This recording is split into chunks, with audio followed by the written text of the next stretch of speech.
நண்பர்கள் அனைவருக்கும் வணக்கம். ராவணன் ஒரு தமிழன், அதுவும் வீரத்தமிழன்.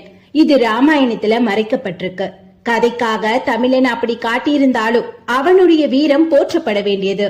வரலாற்றின் திரிதலினால கொடுங்கோலன் போல பெயர் பெற்றான். ஆனால் உண்மை என்னன்னா, ராவணன் சிறந்த சிவ பக்தன் மட்டுமல்லாது ராமரை விட மேலானவன், உயர்வானவன்.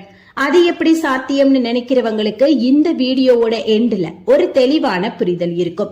இப்படி ராவணனோட பிறப்பு முதல் ஆட்சியில அந்த ஊர் மக்களோட நிலை எப்படி இருந்துச்சுன்னோ, மொத்தத்துல ராவணன் மக்களின் மன்னனா இல்ல அரக்கர்களின் அரசனா அப்படிங்கறத இந்த வீடியோல பாக்கலாம். நீங்க இன்னும் நம்ம சேனலை சப்ஸ்கிரைப் பண்ணலன்னா சப்ஸ்கிரைப் பண்ணிட்டு வாங்க, வீடியோக்குள்ள போகலாம்.